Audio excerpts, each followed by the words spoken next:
Yes, TTF Bhagalpur आप सभी मित्र जनों का सफलता सार्थक, विपरीतार्थक नहीं बोलिएगा साथी।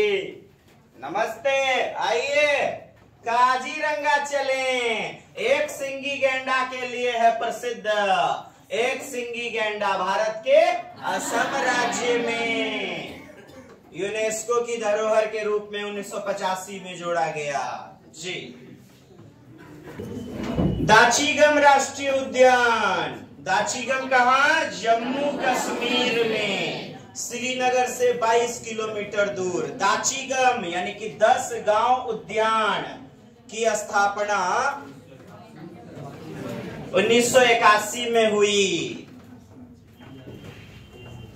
तो इस नाम का अर्थ 10 गांव से लिया गया, दाची गांव यानी दाची गांव। तो दाचीगम, दाचीगम कहाँ है दोस्त? जम्मू कश्मीर में, याद रखें। उद्यान में पाए जाने वाले मुख्य पेड़ देख लीजिए, हमको तो पता नहीं है। वन्य जीव प्रजातियां तेंदुआ, हिम तेंदुआ, काला भालू, बूढ़ा भालू, जंगली भालू, हिमालयी मार्मोट, कस्तूरी मृग। अच्छा, कस्तूरी मृग में पाया जाता है। वाह, आगे बढ़ेंगे। गिर राष्ट्रीय उद्यान, ये देखें, गिर फॉरेस्ट।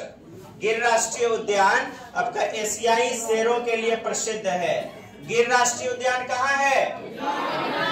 गुजरात में, सोमनाथ, गुजरात।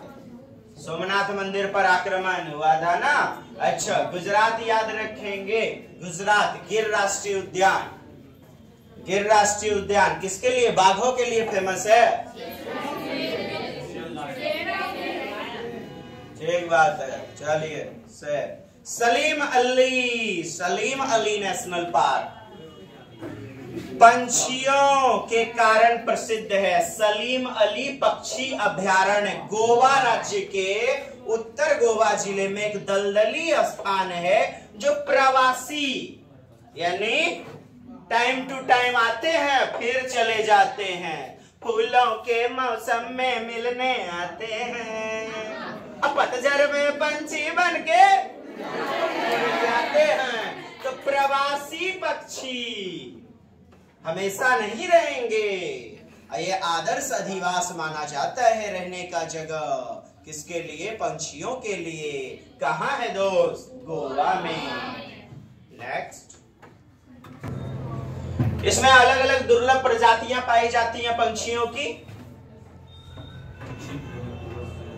यह आकर्षक पर्यटन स्थल है।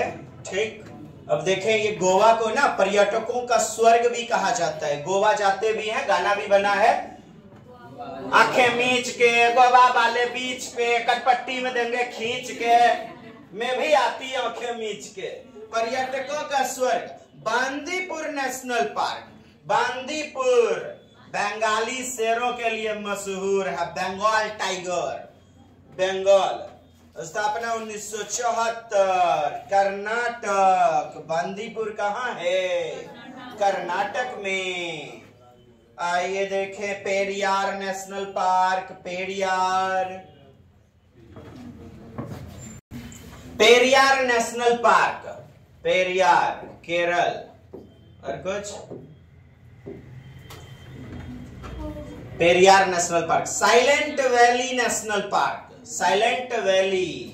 देख रहे हैं नाम से इस वजह साइलेंट। इस पार्क की कुछ मुख्य विशेषता है। यहाँ पर कुछ ऐसा कुछ नहीं है जो आवाज करता हो, ऐसा कुछ नहीं, इसलिए इसका नाम साइलेंट वैली है। साइलेंट वैली राष्ट्रीय उद्यान भारत के दक्षिण भारत के केरल, साइलेंट वैली भी कहाँ? केरल राज्य के पालक्काड जिले में स्थित राष्ट्रीय उद्यान नीलगिरी पर्वत में है। नीलगिरी पर्वत याद रखें, नीलगिरी पर्वत। निकटतम शहर इसका कोयम्बतूर है। साइलेंट वैली मतलब आवाज कुछ नहीं करने वाला, ऐसा कुछ है ही नहीं आवाज करने वाला, ऐसा कुछ नहीं जो आवाज, नाम हो गया। और नीलगिरी पर्वत और केरल, बस इतनी बातें याद रखें, ज्यादा डीपली ना पढ़े मैराथन। यस, मध्य प्रदेश में क्या है? बांधवगढ़। बांधवगढ़ राष्ट्रीय उद्यान, नेशनल पार्क बांधवगढ़। तो एंडेमिक जो खतरों के जोन पर है, ऐसे पौधों की स्पेसीज पाई जाती है, प्रजातियां। एंडेमिक खतरों के कगार पर है। Bandhavgarh national park, Kanha national park, देखिए कान्हा किसले राष्ट्रीय उद्यान, कान्हा किसले पार्क, यह मंडला में है। कहा? मध्य प्रदेश, मंडला, मध्य प्रदेश। तो एमपी में है कान्हा किसले, कान्हा नेशनल पार्क।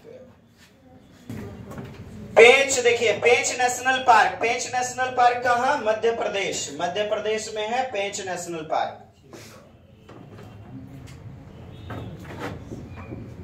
ये भी आपके एमपी में है। अच्छा, सर्वाधिक कहां पर है? एमपी में ही है सर्वाधिक। नेक्स्ट देखिए रणथंभौर, तो रणथंभौर का किला आप जानते ही हैं, वैसे ये राजस्थान में है।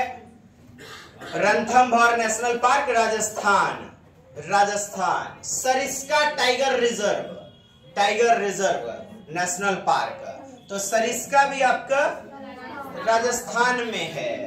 सरिस्का राष्ट्रीय उद्यान में एक हिरण, एक सिंगी हिरण, सरिस्का। नेक्स्ट, नंदा देवी का मंदिर बना हुआ है, अपन लोग गए थे ना।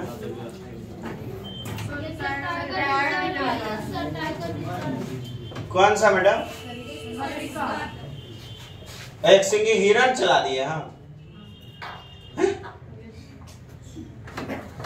एक सिंगी हिरण और टाइगर रिजर्व, टाइगर के लिए प्रसिद्ध है, टाइगर के लिए प्रमुखतया रूप में टाइगर के लिए भी प्रसिद्ध है जी।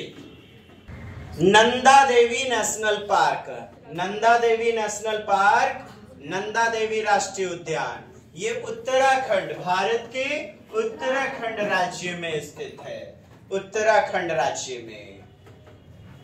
यूनेस्को विश्व धरोहर स्थल नंदा देवी, फूलों की घाटी राष्ट्रीय उद्यान। राजाजी नेशनल पार्क कहाँ स्थित है? हाथियों के लिए प्रसिद्ध है, राजाजी, राजाजी बाज बुझता है। देहरादून, देहरादून, देहरादून, देखते रहे राजाजी। श्री राजगोपालाचारी के नाम पर रखा गया है, श्री राजगोपालाचारी। नेक्स्ट, राष्ट्रीय उद्यान, हाँ, जिम कॉर्बेट राष्ट्रीय उद्यान, बाघों का स्वर्ग कहा जाता है, तो बाघों के लिए प्रसिद्ध है जिम कॉर्बेट। कई बार आपके प्रश्न में पूछा गया प्रश्न है ये। बंगाल टाइगर की रक्षा के लिए 1936 में स्थापना, इसी का पुराना नाम हैली राष्ट्रीय उद्यान, हैली राष्ट्रीय उद्यान था पुराना नाम। यह उत्तराखंड के नैनीताल जिले में अवस्थित है। Jim Corbett, Uttarakhand, Uttarakhand. बाघों का स्वर्ग, यह उत्तराखंड के नैनीताल में, इसकी स्थापना में महत्वपूर्ण भूमिका निभाने वाले जिम कॉर्बेट के नाम पर रखा गया। अच्छा, जिम कॉर्बेट के नाम पर रख दिया गया। प्रोजेक्ट टाइगर पहल के तहत आने वाला यह पहला राष्ट्रीय उद्यान था, पहला राष्ट्रीय उद्यान।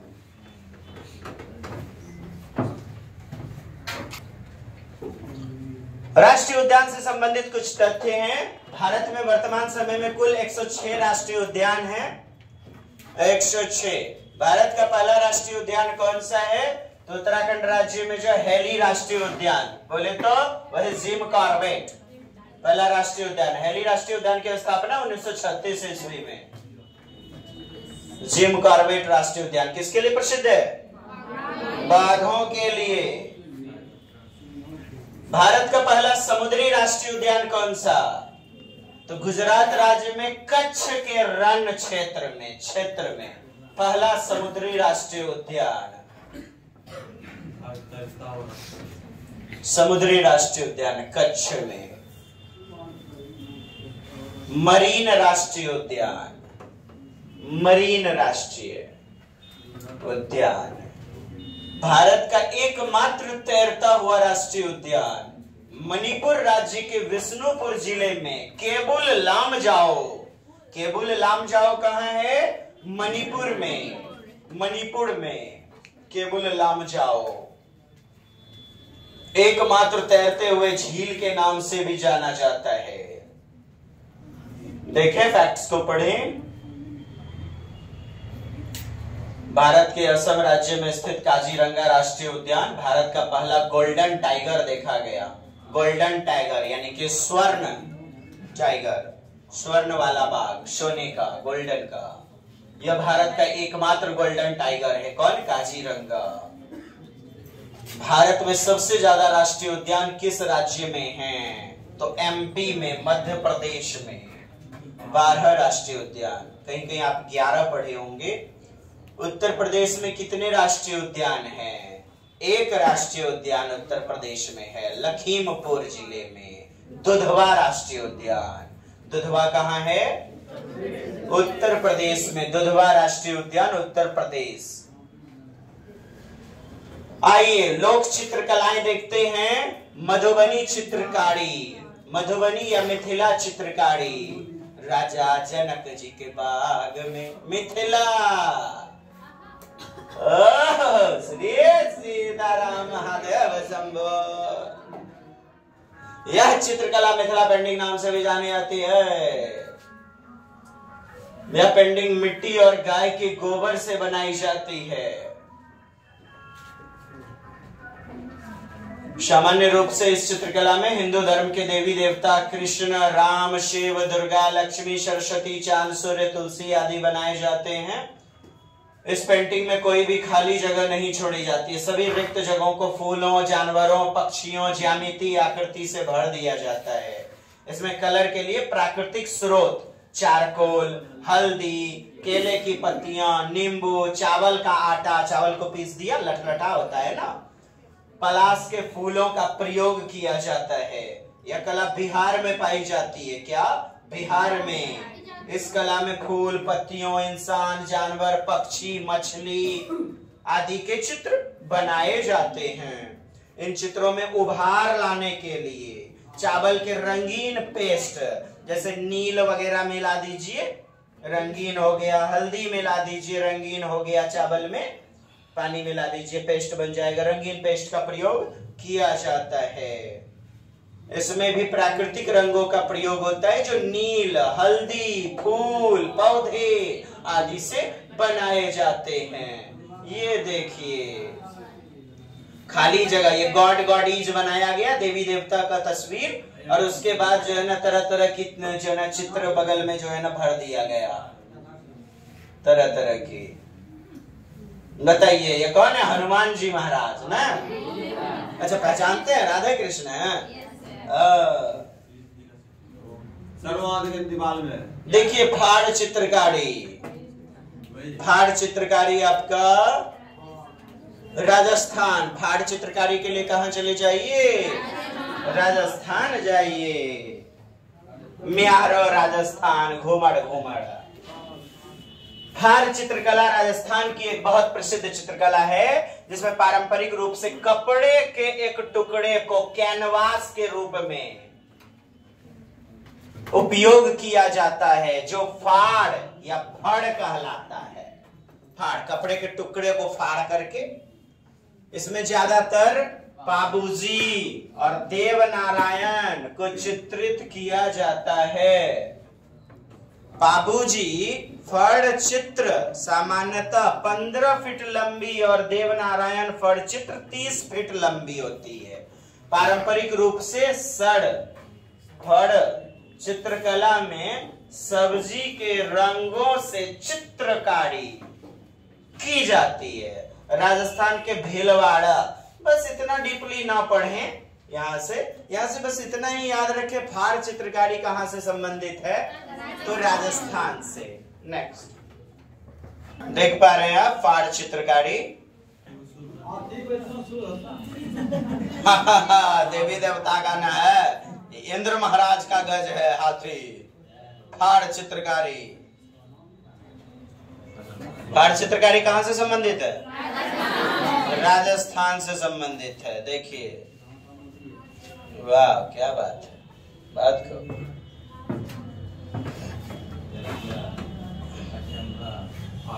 आइए वर्ली। अच्छा, इस कला में कपड़ों के ऊपर चित्रकारी होती है, ठीक है, कपड़ों के ऊपर, फाड़ के ऊपर चित्रकारी होती है। इस कला में बहादुर व्यक्तियों के कारनामे भी दिखाए जाते हैं। वर्ली पेंटिंग, तो वर्ली महाराष्ट्र चले जाइएगा। वर्ली महाराष्ट्र, मुंबई, गुजरात की सीमाओं के आसपास। मुंबई आपने देखा होगा गुजरात से सटा हुआ है ना, तो आप मुख्यतया महाराष्ट्र मारिएगा। ऑप्शन में नहीं है तो गुजरात मारना है, बट महाराष्ट्र मारना है। वर्ली ना एक जगह का भी नाम है, वर्ली। वर्ली वहां की रहने वाले लोग भी कहलाते हैं क्या? वर्ली, वर्ली जनजाति। चलिए, और जगह का भी नाम है। तो वर्ली पेंटिंग आपको महाराष्ट्र में जाना है दोस्त।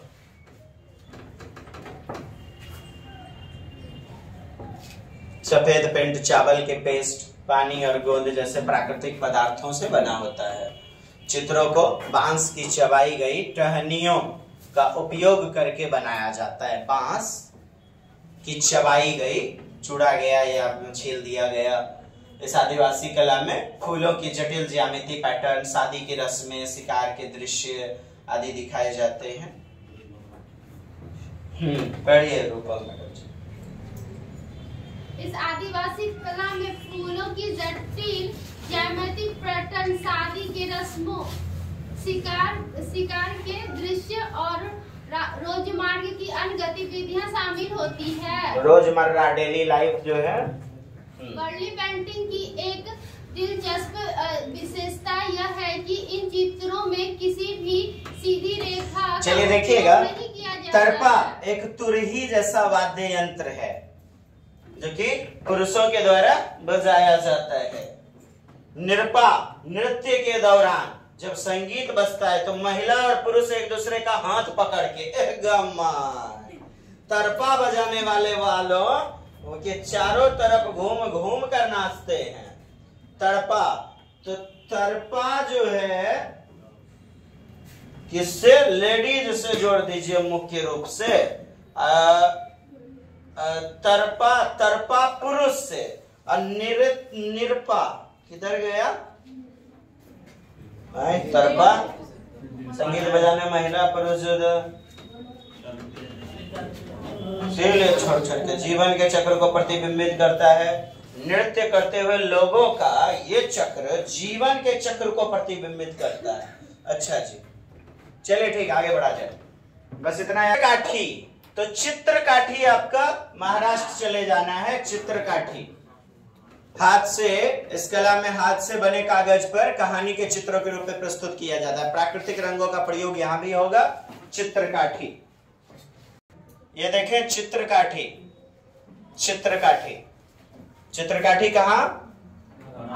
महाराष्ट्र। चित्रकाठी। कलमकारी चित्रकला देखें, कलमकारी कहां? साड़ी की क्वालिटी,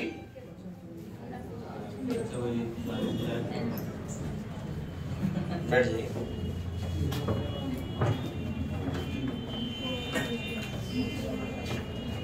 कलमकारी। और पोचमपल्ली फिर तेलंगाना।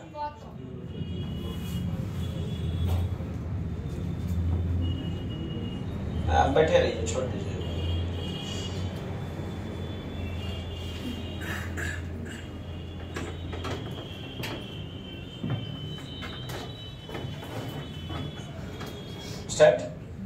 स्टार्ट है। हेलो, आई क्या? मैं कमीन, हाँ तो कमीन ना आइए ना। देखिए कलमकारी, कलमकारी कहाँ? आंध्र प्रदेश। साड़ियों की क्वालिटी, पैटर्न, डिजाइन। और जब पोचमपल्ली बोला जाए, पोचमपल्ली सोने तले वे कैला, पोचमपल्ली तेल बेचने चले जाइए तेलंगाना।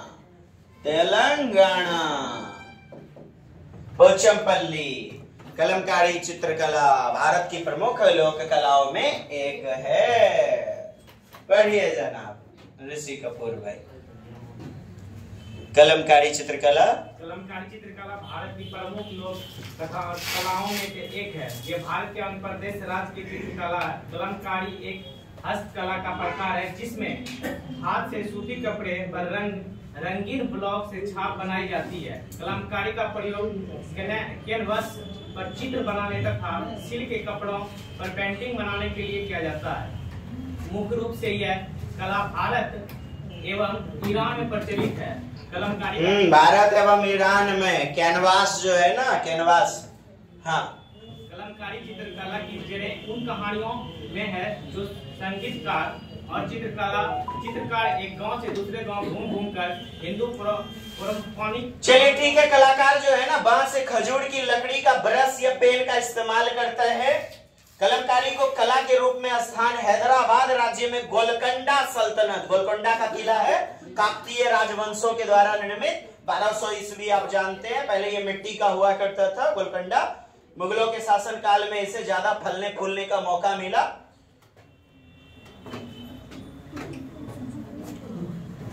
नेक्स्ट देख, कलमकारी, इस कला में कपड़ों के ऊपर ब्लॉक प्रिंटिंग और चित्रकारी की जाती है। यह कला आंध्र प्रदेश, इसमें प्राकृतिक रंग तो होगा ही।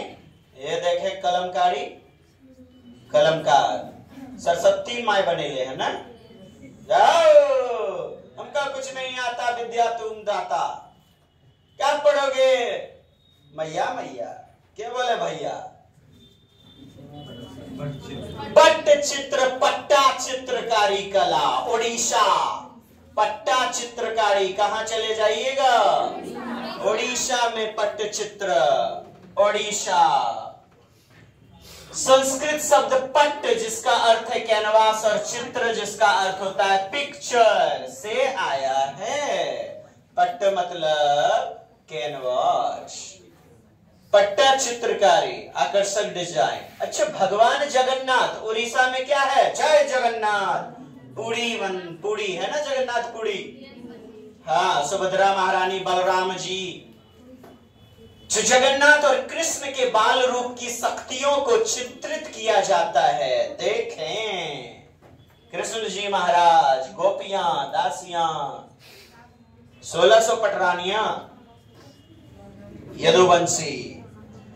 कहां? उड़ीसा से संबंधित है। दशावतार पट्टी, दशावतार, भगवान विष्णु ने 10 अवतार, तो पंचमुखी भगवान गणेश के 5 सिर वाली चित्रकारी बनाई जाती है। दशावतार, भगवान विष्णु के 10 अवतार तथा भगवान गणेश के 5 सिर वाली चित्रकारी बनाई जाती है। पट्ट मतलब कैनवास, इमली के पेस्ट से तैयार किया जाता है। किससे किया जाता है? इमली के पेस्ट से। नोट करेंगे, इमली के पेस्ट से। दशावतार, यह पेस्ट कपड़े के 2 टुकड़ों पर रखा जाता है। उस पर सॉफ्ट क्ले स्टोन के पाउडर को छिड़क दिया जाता है तब तक कि वह जब तक सख्त ना हो जाए। जल्दी ही कपड़ा सूख जाता है और उसे रफ स्टोन से पॉलिश करने के बाद चिकनी लकड़ी से पॉलिश किया जाता है। पट्टा चित्रकारी, दशावतार पट्टी, पट्टा चित्रकारी। तो कहां? पट्टा चित्रकारी, ओडिशा। चलिए आगे बढ़े। ओडिशा में पट्टा चित्रकारी। तो पट्टा चित्रकारी, कपड़े के ऊपर चित्रकारी की जाती है। रंग बनाने के लिए सब्जी और खनिजों का प्रयोग किया जाता है।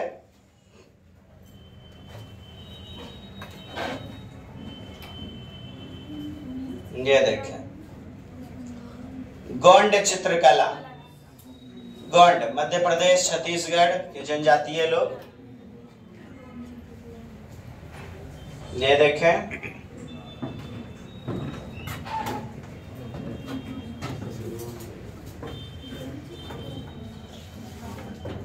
नेक्स्ट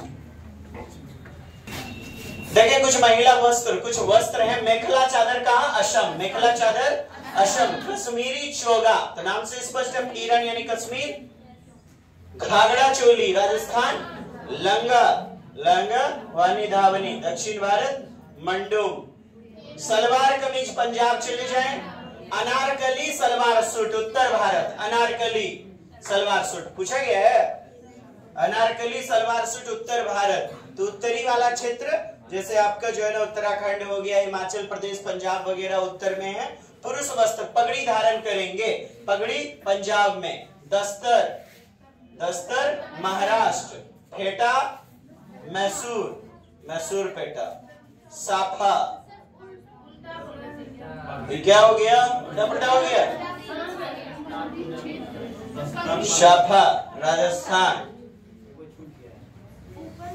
चलिए इसमें जो है दस्तर पेटा साफा, मैसूर पेटा, तो मैसूर। पगड़ी, पगड़ी पंजाब में जाइए, पगड़ी बस यहां से आपको पंजाब वाला पगड़ी इंपॉर्टेंट है। तीज त्योहार, गणेश चतुर्थी कहां मनाते हैं, महाराष्ट्र में। गणगौर राजस्थान, ओणम केरल, दुर्गा पूजा पश्चिम बंगाल। बिहू असम में, बिहू असम। बाहु मेला जम्मू कश्मीर, लोक रंग मध्य प्रदेश। बैसाखी पंजाब में, बैसाखी। आइए पोंगल देखिए, पोंगल कहाँ मनाया जाएगा, तमिलनाडु में। पोंगल तमिलनाडु। छठ पूजा बिहार, रामनवमी वहां पे अयोध्या राम जी जन्म लिए थे, रामलला, तो वहां उत्तर प्रदेश रामनवमी विशेष रूप में, बाकी तो अन्य जगह भी होता है छठ बिहार। माघी पूर्णिमा छत्तीसगढ़। लोसार, लोसार अरुणाचल प्रदेश। नवरात्रि गुजरात, नवरात्र बाकी जगह भी मनाते हैं। शास्त्रीय नृत्य जैसे कि आपका कथक उत्तर प्रदेश, भारतनाट्यम तमिलनाडु, भारतनाट्यम तमिलनाडु। कुचिपुड़ी आंध्र प्रदेश, कुचिपुड़ी। ओडिशा, ओडिशी, ओडिशा, ओडिशा। कथकली केरल, कैसे का कथकली, कैसे केरल। तमिलनाडु पोंगल, मणिपुरी, मणिपुर। आइए लोक नृत्य जैसे बिहू, बिहू असम में, बिहू असम में, बिहू असम। मोहिनी अट्टम केरल, मोहिनी अट्टम केरल। बैम्बू डांस, बांस नृत्य आपका मिजोरम, मिजोरम बैम्बू डांस, बांस नृत्य। और उसके बाद आपको ऑप्शन में यदि नहीं है तो मणिपुर मारिएगा, उसी के बगल में है मणिपुर, कुकी जनजाति के द्वारा, कुकी जनजाति के द्वारा। रऊफ दामली जम्मू कश्मीर, वही जम्मू कश्मीर जहां बकरवाल जनजाति, बकरवाल। छोलिया, छोलिया बोल दो सीधे। घूमर, घूमर राजस्थान में मनाया जाता है। मिसप्रिंट हो गया, एक्सट्रीमली माफी। गरबा गुजरात, गरबा गुजरात जाइए।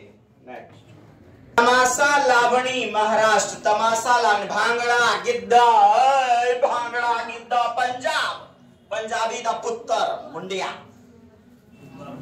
झूमर कालबेलिया राजस्थान, देखिए नागिन डांस।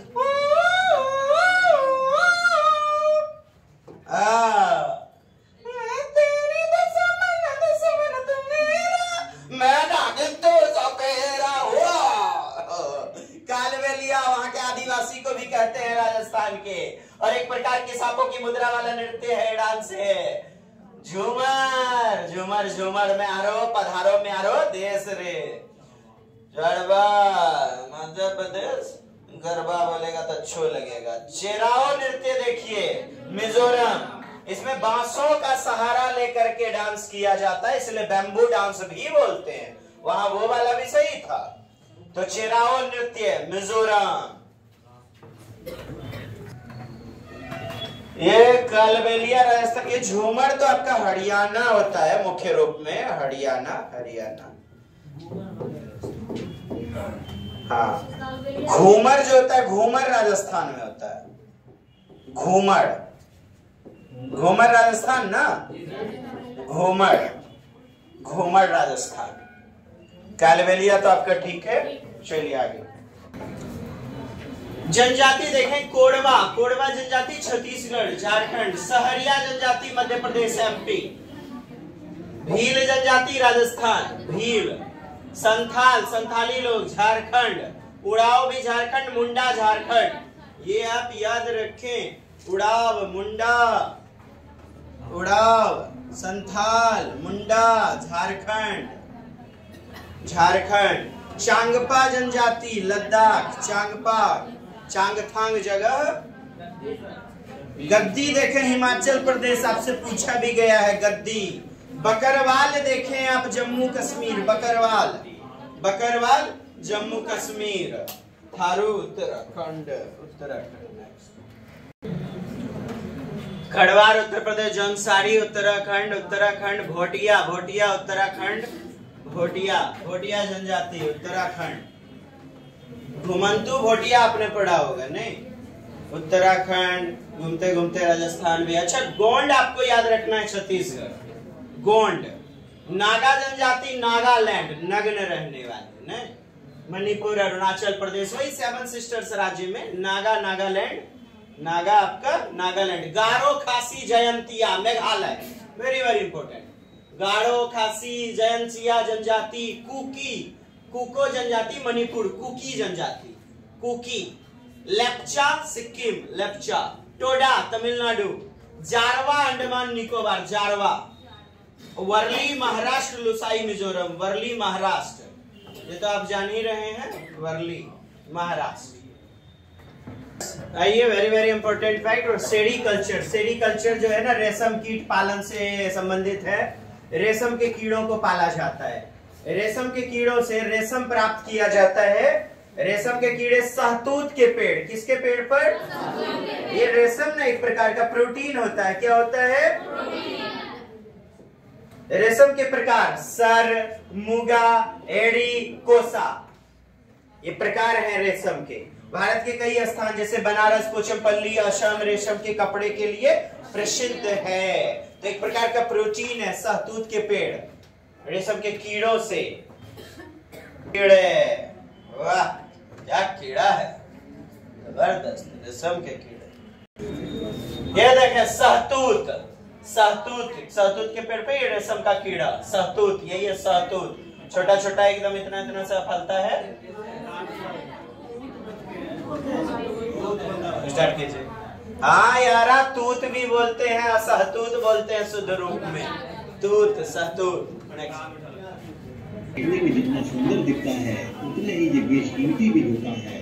रेशम यानी सिल्क दुनिया का सबसे चमकीला और सुंदर प्राकृतिक रेशा है, जिसको एक ऐसे जीव द्वारा बनाया जाता है जो अपनी कलाकारी को कभी देख नहीं पाता।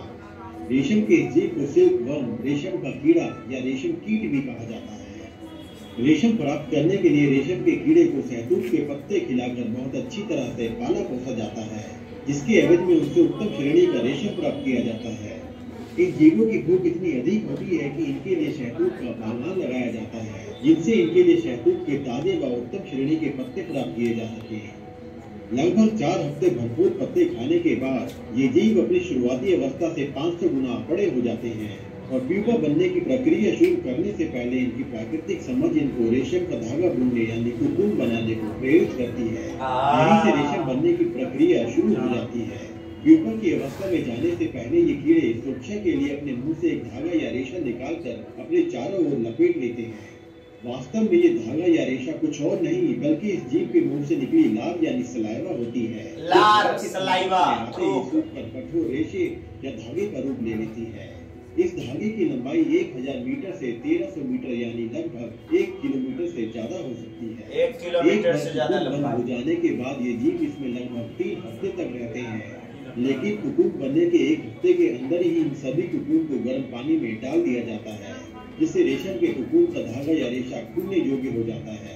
इस धागे को मशीन से खोलकर सही तरीके से लपेट लिया जाता है और बाद में इसे कपड़े का रूप दिया जाता है। रेशम के इस कपड़े में प्राकृतिक रूप से शानदार चमक होती है और साथ ही साथ ये कपड़ा बेहद हल्का, मुलायम और मजबूत भी होता है, जिसकी बाजार में कीमत लाखों रुपए तक हो सकती है। रेशमी कपड़े सर्दी में गर्म और गर्मी में ठंडे रहते हैं। इसकी यही खासियत इसको दुनिया का सबसे कीमती कपड़ा बनाती है। लेकिन इस रेशमी कपड़े की कीमत रेशम का कीड़ा अपनी जान देकर चुकाता है और बदले में हमें वो रेशम जैसा बेशकीमती तोहफा देकर जाता है जो शायद वो जीव हमें जीते जी कभी। देखिए सिंचाई के लिए ड्रिप इरिगेशन इस विधि द्वारा पाइपों के द्वारा जल को फव्वारों के रूप में फसलों पर छिड़का जाता है। फव्वारों के रूप में, ये देखिए पाइप है पूरा और यहां से फव्वारा निकल रहा है, ठीक, पाइपों के द्वारा। तो ये छिड़काव तंत्र है। और ये देखें ये ड्रिप तंत्र, टपकन विधि के द्वारा बूंद बूंद डायरेक्ट पौधों की जड़ों में गिराया जाता है। ये सबसे अच्छा होगा पहाड़ी एरिया के लिए, क्योंकि पानी चढ़ाना मुश्किल हो जाता है, जल भी व्यर्थ नहीं होता है, बर्बाद नहीं होता है, जड़ों में डायरेक्ट। ये देखें ये पानी निकल रहा है, यहां से डायरेक्ट जड़ों में जाएगा। मूली नहीं बैठा है, खाइएगा कि? ये देखिए यही है ड्रिप टपकन। आपसे इस बार कई बार पूछा गया है प्रश्न, टपकन तंत्र, टपकन विधि, बूंद बूंद ड्रिप तंत्र, ठीक, ड्रिप तंत्र टपकन विधि। देख रहे हैं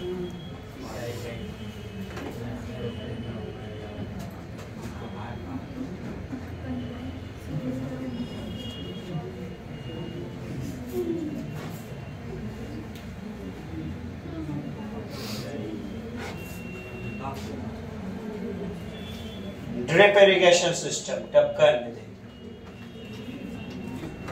खाद क्या होती है? वनस्पति खाद में पोषण, वनस्पति यानी कि प्राकृतिक और विकास के काम आने वाले विघटन को खाद कहते हैं।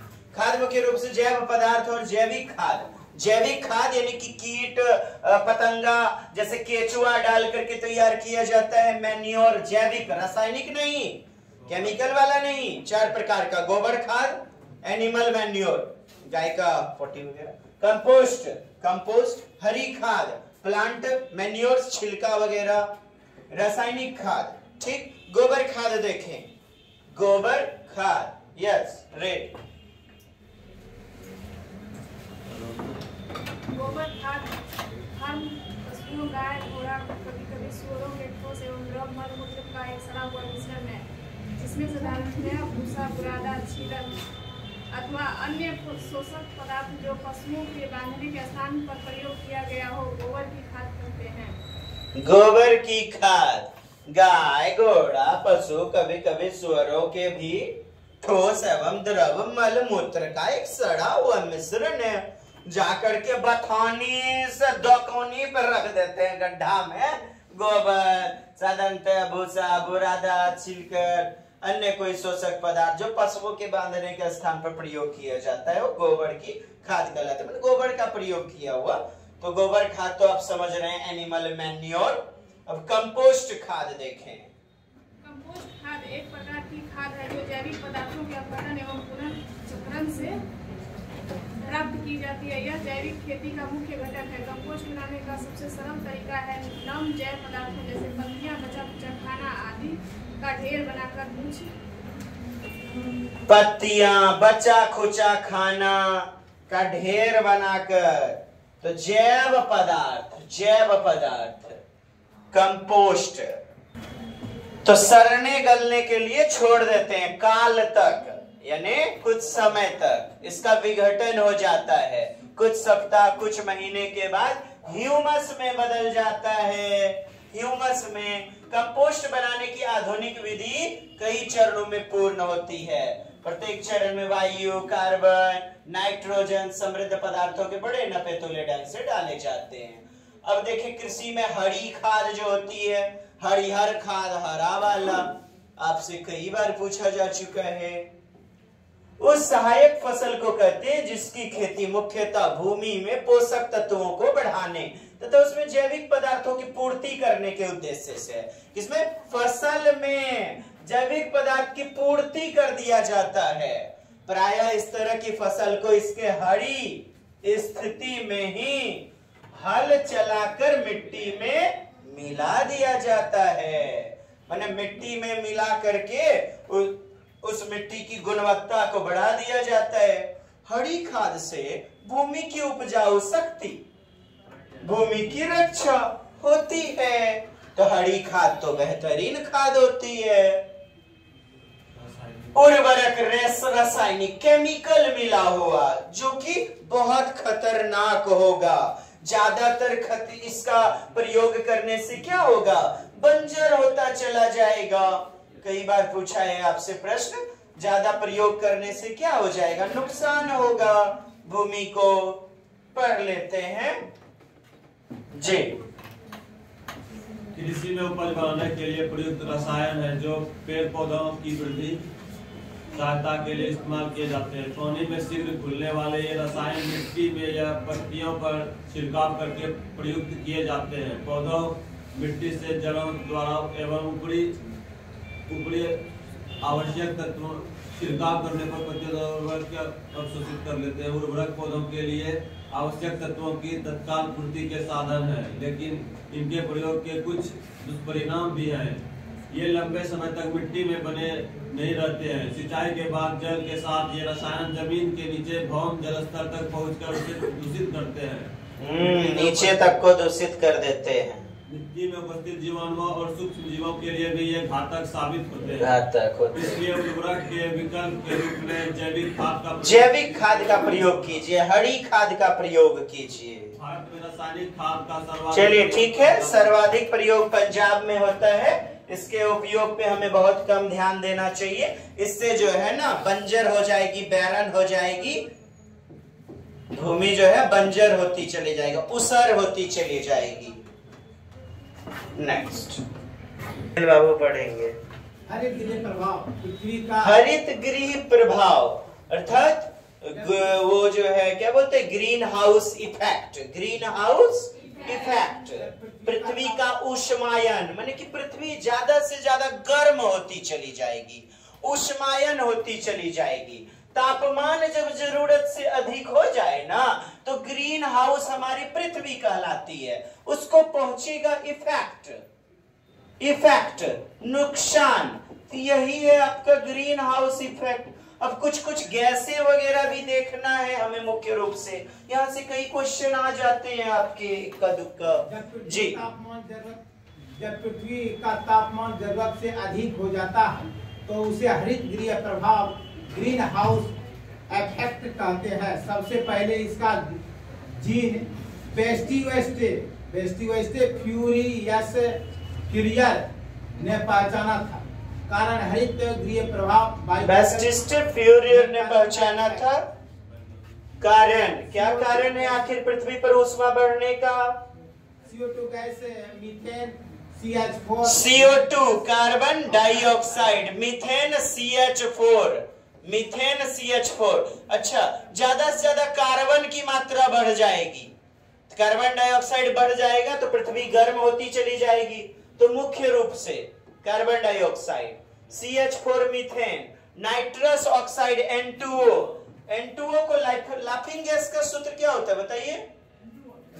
यही है ना laughing gas, N2O, nitrous oxide N2O। इसी को हंसाने वाली गैस बोला जाता है जो छोड़ा जाता है, N2O। और जल वाष्प की मात्रा क्या लेंगे आप उत्तर में? Water vapour.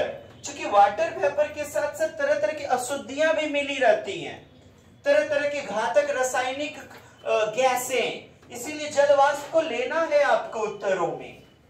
प्रभाव पहाड़ों पर से बर्फ पिघलने की संभावना बढ़ जाती है।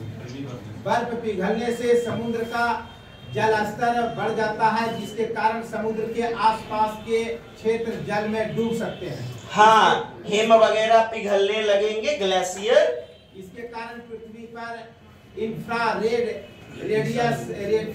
इंफ्रारेड वो घातक विकिरण जो होती है ना वो बढ़ने लगेगी, बढ़ोतरी होगी। हाँ, तो ये है आपका ग्रीन हाउस इफेक्ट। अच्छा, एक प्रश्न आता है आपका दोस्त, ओजोन परत यानी कि वो जो है ना अम्ल वर्षा, एसिड रेन, तो उसके लिए जिम्मेदार सर्वाधिक SO2 सल्फर डाइऑक्साइड होता है सल्फर डाइऑक्साइड, और साथ ही साथ नाइट्रिक एसिड बोले तो NH3 वगैरह। तो ये दोनों चीज आप याद रखेंगे। तो लौह कण से सिडिरोसिस, लौह तत्व की मात्रा बढ़ने से। कोयला का कण से क्या है? एंथ्रोकोसिस, कोयला का कण। कपास के कण से बिसिनोसिस, श्वेत फेफड़ा कैंसर। ऊन कण, ये देखिए सोटर्स रोग, ये आपसे पूछा भी गया है। ऊन का कण सोटर्स, जैसे कि कांतते हैं तो सोटर्स। सिलिका कण से सिलिकोसिस, इंपॉर्टेंट है। एबेस्टोसिस, गन्ना धूलकण, बेगासोसिस, अनाज धूलकण, कृषक फुफ्फुस। अम्ल वर्षा देखते हैं, एसिड रेन, ये देखिए SO2 सल्फर डाइऑक्साइड, पानी के साथ मिलकर सल्फ्यूरिक एसिड H2SO4 और nitrogen oxide NO2 nitrous oxide NO2 nitrogen, तो डाइऑक्साइड 2 लगने पर तो डाई हो जाएगा। पानी के साथ मिलकर नाइट्रिक अम्ल यानी HNO3 नाइट्रिक एसिड NH3 ना होता है, अच्छा HNO3, ठीक है। तो नाइट्रिक अम्ल, तो आपने देखा कि सल्फर डाइऑक्साइड और ये नाइट्रिक एसिड ये सबसे ज्यादा जिम्मेदार है जो ताजमहल को पीला करने में, एसिड वगैरह मिला हुआ रेन। नेक्स्ट, जब H2SO4 HNO3 बारिश के साथ पृथ्वी पर आते हैं तो इसे अम्ल वर्षा एसिड रेन कहा जाता है। अम्ल वर्षा से पौधों को हानि पहुंचेगी। वर्षा जो है ना प्रकाश संश्लेषण को धीमा कर देगी।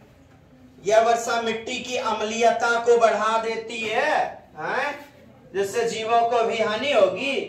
अम्लीयता माने एसिड का गुण, यानी ज्यादा से ज्यादा वो एसिडिक हो जाएगी, तो अम्लीयता बढ़ाएगी तो जीव मरेंगे, नुकसान होंगे। तो अम्लीयता घट नहीं जाएगा, बढ़ जाएगा, एसिड हो जाना। यह वर्षा भवनों, इमारतों का रंग उड़ा देती है, फिर उन्हें जला देती है। स्टोन कैंसर, मार्बल कैंसर या स्टोन लेप्रोसी माने लकवा, स्टोन का, पत्थरों का लकवा, पत्थरों को कैंसर हो गया, जैसे ताजमहल। तो यही कई नाम है, stone, marble cancer, stone leprosy माने लकवा। जैसे ताजमहल के मार्बल को लकवा मार देता है, पत्थरों को मार्बल लकवा मार देता है, कैंसर हो जाता है। तो मार्बल कैंसर का शिकार हुआ था ताजमहल भी, जिसके कारण उसके आसपास के कारखाने बंद कर दिए गए कि देखो ज्यादा से ज्यादा एसिड वगैरह घुल रही हैं, अशुद्धियां, तो आपको बंद करना पड़ेगा। ताजमहल के किनारों वाला जो भी कारखाना था, इसी कारण बंद कर दिया गया। तो इंपॉर्टेंट है। आइए, लंदन धूम्र, ऐसा कोहरा छाया, वाला कोहरा जो धुएं और कुहासे से बना, सर्दियों के देखने में सुबह सुबह दिखने वाला कोहरा, कुहासा, जो धुएं और कुहासे से बनता है, लंदन धूम्र। लंदन में एक प्रकार की ऐसी घटना हुई थी, इतना ज्यादा कुहासा फैल गया था जी, इसमें दृष्टता देखने बहुत कम होती है, दुर्घटना होने की संभावना बढ़ जाती है। हाँ, इससे सांस की बीमारी भी हो जाती है। भोपाल गैस, आइए, तो ये हो गया लंदन धूम्र। अब देखते हैं भोपाल गैस त्रासदी कब हुई थी? 84 भोपाल में। यह घटना यूनियन कार्बाइड नामक कारखाने में 2 दिसंबर 1984 को घटित हुई थी। मिथाइल आइसोसाइनाइड MIC नामक गैस, कौन सी गैस? MIC का रिसाव हुआ, पूछा गया है। मिथाइल आइसोसाइनाइड MIC, 8000 से ज्यादा लोग लगभग मरे थे। अनेक लोगों को श्वास और आंख संबंधी गंभीर बीमारियां। आज भी कहा जाता है कि लोग जो है ना प्रॉब्लम में हैं। बच्चों में अजीबोगरीब विकृति, ये हाथ ये सब टेढ़ा हो गया, ऐसे हो गया, वैसे हो गया। नेक्स्ट। अच्छा जी, आज की सभा संपन्न होती है। प्लीज लाइक करें, शेयर करें, सब्सक्राइब करें। दुनिया कहती है, मैंने भी बोल के करें। नमस्ते, जय हिंद, जय भारत, वंदे मातरम।